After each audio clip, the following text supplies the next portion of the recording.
the Old Premeds Podcast, session number 42.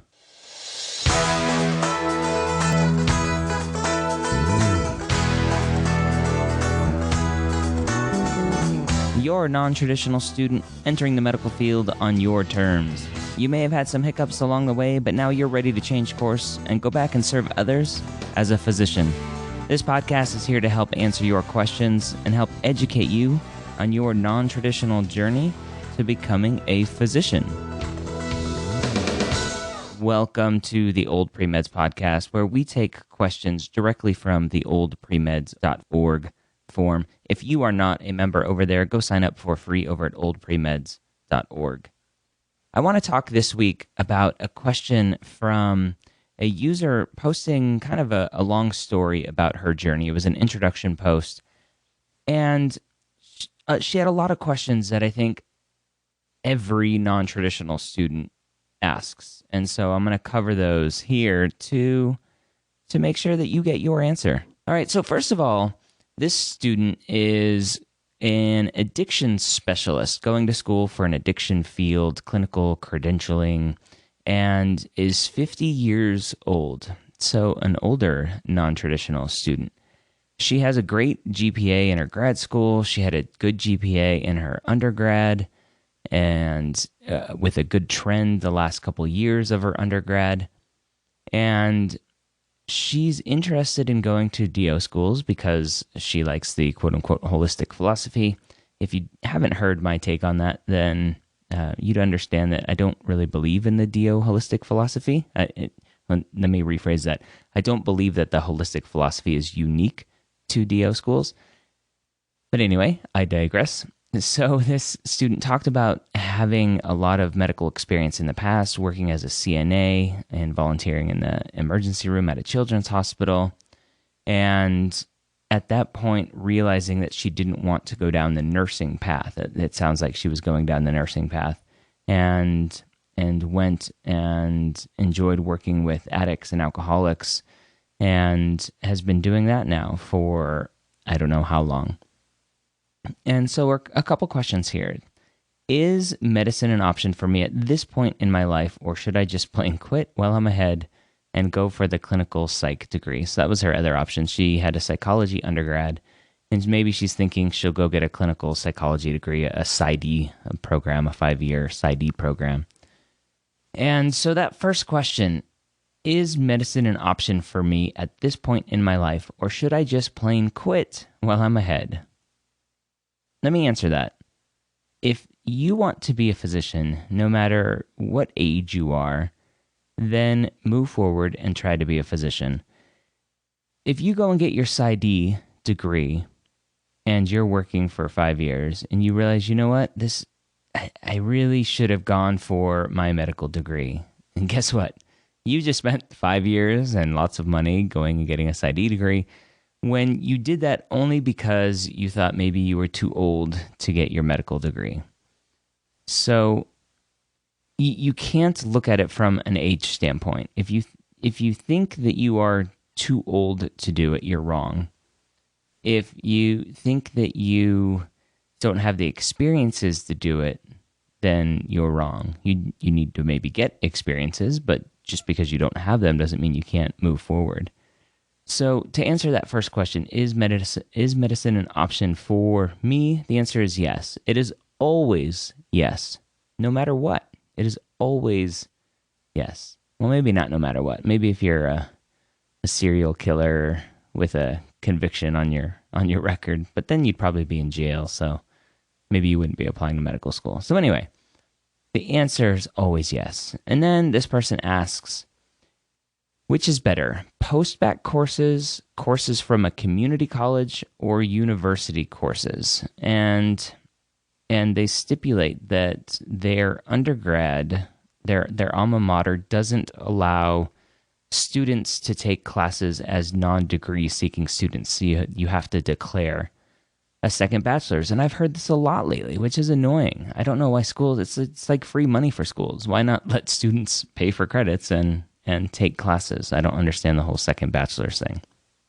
But anyway, there are a couple options. If you are dedicated and motivated enough to do everything on your own and study for the MCAT and get into volunteer work and clinical experiences, then you don't need a formal post-bacc program.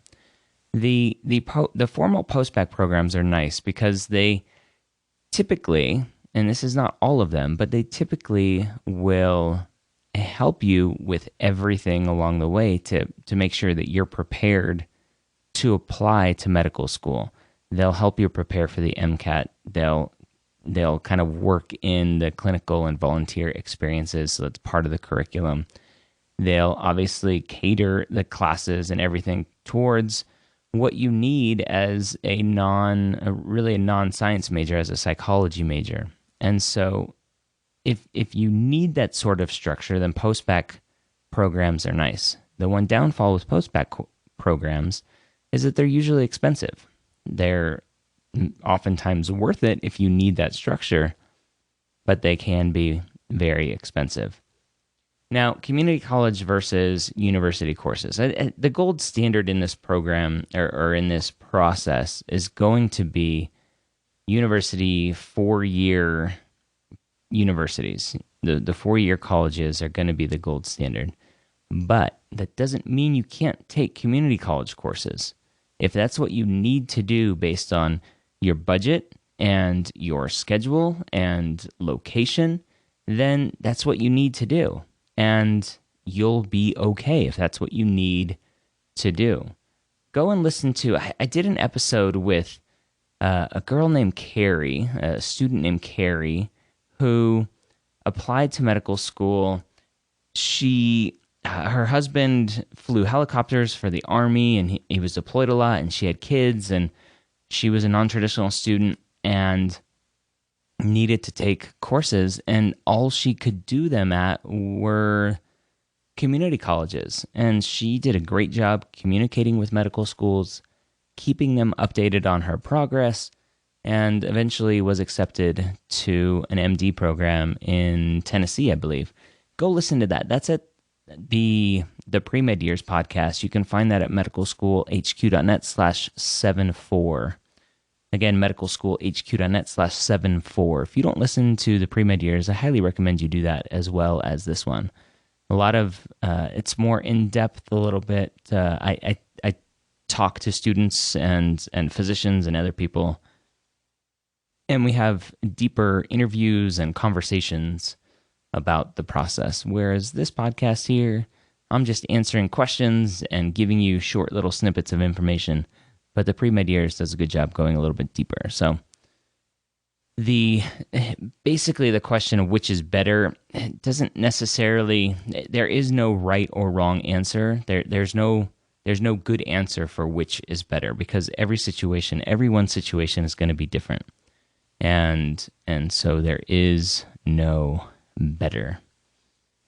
So could I do a combination of community college courses and university courses? This person asks next, and definitely you can mix and match, with the one caveat that if it looks like you're taking community college courses because you can't handle the university courses, then that's a red flag. For instance, you take biology 101, chemistry 101 at the 4-year university, but then you go and take organic chemistry at the community college. That would throw up a little bit of a question mark of, why did you take it at the community college? Did you think it was going to be easier? Did you do it just to get the A? So you may have to answer those questions. If I were you, I would probably pick one or the other instead of switching back and forth or taking a combination, because it looks maybe a little bit different. It looks a little weird.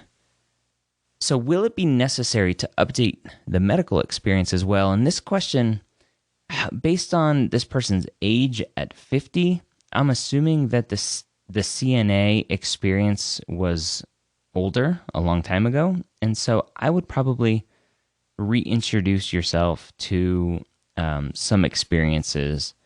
But working as an addiction specialist and working with patients, that's good patient care. And I think that's valuable. But it doesn't hurt to go get a little bit more updated experience shadowing a physician and getting that real one-on-one work with that physician.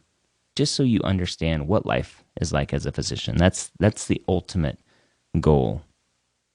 All right, I hope that answered that question, and I know those questions that were asked come up a lot with for non-traditional students. So if you had those same questions, I hope that helped you on your journey. If you have another question, go to oldpremeds.org, click on the form button, register for an account if you don't already have one, and ask a question in there. You'll not only hopefully get a response here on the podcast, but the amazing community at oldpremeds.org will help answer your question as well. So I hope you got a ton of great information out of the podcast today. Don't forget that the Old Premeds podcast is part of the Med Ed Media Network, where we have podcasts for everything related to the pre-med world, and soon beyond that as well. So go check that out, mededmedia.com. And as you continue down this journey, keep your head up, stay motivated, and remember why you are on this journey, because there are going to be times where you're going to want to turn back and quit. But if you remember why you're on this journey, you're more likely to keep pushing forward and being successful.